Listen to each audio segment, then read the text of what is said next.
Hi guys, जय महाराष्ट्र. स्वागत आहे तुमचं श्रद्धा म्हात्रे ब्लॉग्स या आपल्या हक्काच्या मराठी यूट्यूब चॅनलवर. तर आज संडे स्पेशल मस्तपैकी हे दोन पदार्थ छान असे दिसत आहेत. तर येस, ही आहे कोळंबी सुक्की आणि बांगडा फ्राय. सुक्की म्हणजे पूर्ण सुक्की केलेली नाहीये, थोडीशी लेपशेप मध्ये म्हणजे अशी थिक ग्रेव्ही मध्ये केलेली आहे.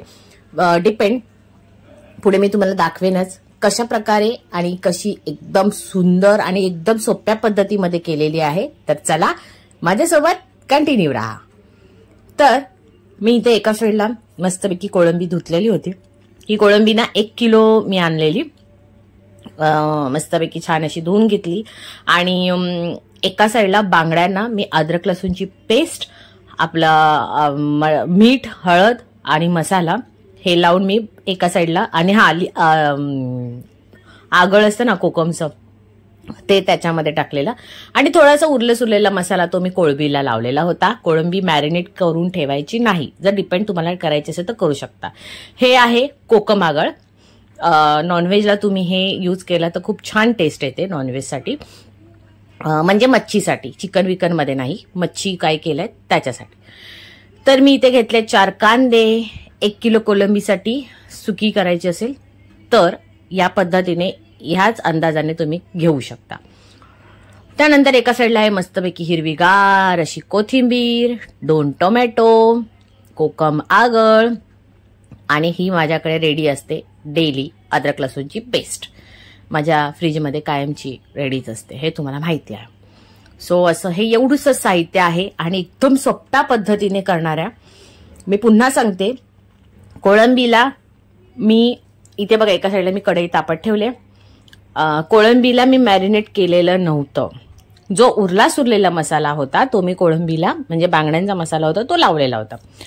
तुम्ही मॅरिनेट करून नाही ठेवली तरीही चालेल, काही हरकत नाहीये. तर आता मी इथे कांदा, हे जे कांदे आहेत ते कापून कांद्याची पेस्ट करणार आहे. त्याच्यासाठी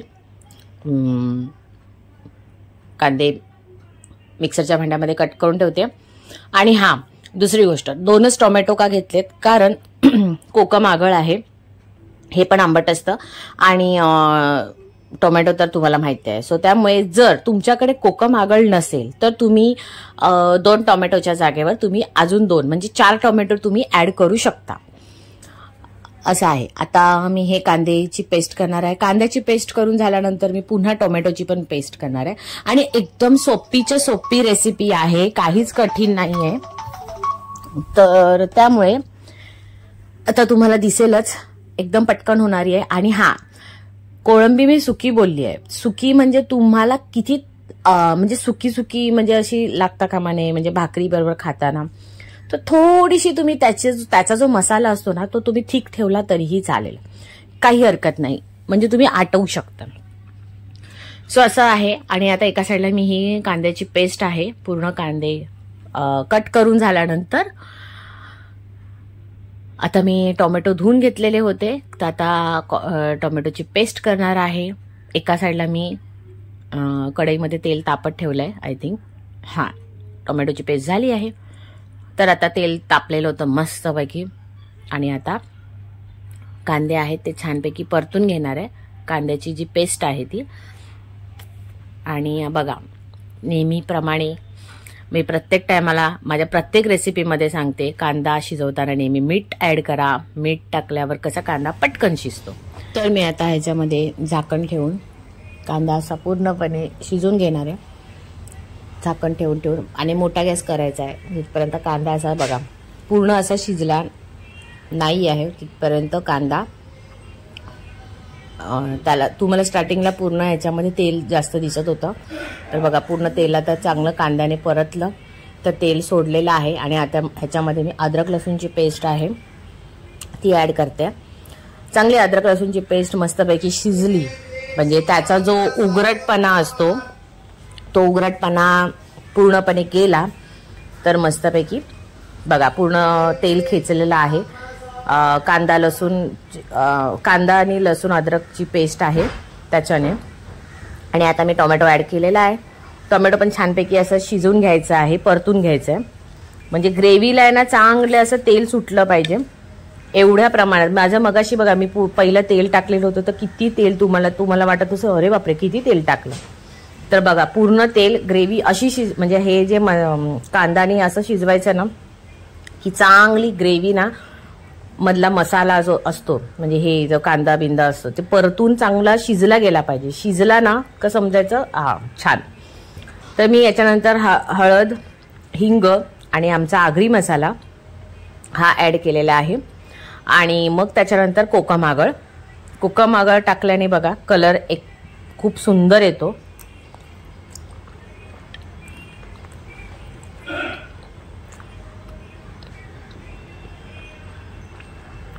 आणि शेवटला लास्टला मीठ. मी मगाशी कांदा जेव्हा परतत होते तेव्हा थोडंसं मीठ ॲड केलेलं कारण कांदा शिजायला पाहिजे लवकर त्यामुळे. आणि आता पूर्ण झाल्यानंतर ही जी कोळंबी आहे तर बघा पूर्ण मी कोळंबीला मसाला लावलेला नव्हता जो मी बोललेली. पुन्हा मी सांगते मॅरिनेट करून नाही ठेवली कोळंबी तरीही चालेल कारण आपण हे छानपैकी मसाले जे शिजवले आहेत कांदा लसूण अद्रकच्या पेस्टमध्ये तर ते मसाले एवढे चांगले शिजवले ना तर ते मसाले कोळंबी जेव्हा आपण ॲड करतो तर हे बघा झाकण ठेवली ना तर चांगले त्याच्यामध्ये मुरतं.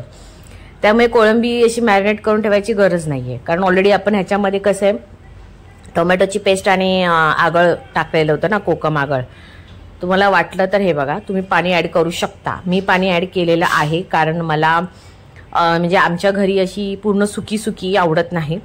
आता मी हे पाणी ॲड केलं. जर तुम्ही नाही पाणी ॲड केलं तरीही चालेल. जी पहिली जी ओरिजिनल जे मसाल्यामध्ये फ्राय झालेलं होतं तसं ह्याच्यामध्ये तुम्ही सुकी अशी शिजवू म्हणजे तशीच ठेवून ग्रेव्ही कोळंबी तुम्ही त्या मसाल्यामध्ये शिजवू शकता. सो मी असं हे बघा पूर्ण अशी लेप शेप म्हणजे कशी घट्टपणा जो असतो ना थिक ग्रेव्ही त्याप्रमाणे म्हणजे ग्रेव्ही पण बोलायला नको असं मी ठेवलेला होता त्याचा मसाला. त्यानंतर शेवटला मस्तपैकी कोथिंबीर भरभरून टाकलेली होती बघा. आणि कोळंबी एवढी मोठी होती ना त्यामुळे मस्तपैकी शिजली. थोडं शिजायला टाइम लागला. त्यानंतर मी कधीतरी तुम्हाला भरलेलं पापलेट असतं ना ते दाखवेन. तर आता मी हा रवा आहे ह्या रवामध्ये ना पूर्ण रवा मी घेतला नाही. तांदळाचं पीठ आणि रवा असं दोन्ही मिक्स करून थोडंसं त्या पिठामध्ये मीठ ॲड केलेलं होतं कारण कसं कोटिंग अळणी नको ना वरची त्यामुळे. तर 4च बांगडे आणलेले कारण मी आणि माझा नवरा म्हणजे मी खाते आणि पप्पा खातात. माझा नवरा आणि माझा लेक अजिबात मच्छी खात नाही त्यामुळे मी आम्हाला दोघांसाठीच आणलेले होते. आणि तुम्हाला वाटत असेल की अरे श्रावण चालू आहे तर श्रावण ही रेसिपी मी आठवा मी माझ्या मुलींसोबत डब्बा पार्टी केलेली होती. कोळंबी बनवलेली आणि मुलींनी वेगवेगळं आणलेलं होतं डब्यामध्ये. तर म्हणजे त्यांच्या मम्मी लोकांनी पाठवलेलं होतं तर तेव्हा मी ही रेसिपी शूट केलेली होती. आणि तर आता सध्या माझं श्रावण माझ्या घरामध्ये माझ्या एकटीचं श्रावण आहे आणि बाकी आमच्या घरात 3 मेंबर आहेत त्यांना मी बनवून देते. तर असं आहे. सो त्यामुळे तुम्हाला कोणाला वाटत असेल अरे श्रावण नाही का तुझा तर नाही माझं श्रावण आहे पण ही अगोदरच रेसिपी शूट केलेली होती असं आहे. कारण मी त्या ब्लॉगमध्ये बोललेली कोळंबी सुकी कोळंबीचं रेसिपी तुम्हाला लवकरात लवकर येईल असं आहे. तर मस्तपैकी बांगडे दोन्ही साईडनी फ्राय करून झाल्यानंतर अशी चमचमीत आणि फुल टेस्टी अशी कोळंबी सुकी कोळंबी आणि बांगडा फ्राय हे कशी वाटली. दिसायला तर एकदम सुंदर वाटत आहेतच तुम्हाला दिसतंय पण खाल्लेली होती मी त्यामुळे मला माहिती आहे टेस्ट एकदम भारी होती. मुलींनी पण खाल्लेली मुलींनाही खूप आवडली असं आहे. आणि एकदम कुरकुरीत बांगडे फ्राय झालेले होते बघा. तुम्हाला वरून असं दिसतच असेल तर ही कोळंबी तुम्ही कशावरही खाऊ शकतात. तर येस आवडली असेल तर लाईक करा शेअर करा आणि सबस्क्राईब करायला विसरू नका. बाय.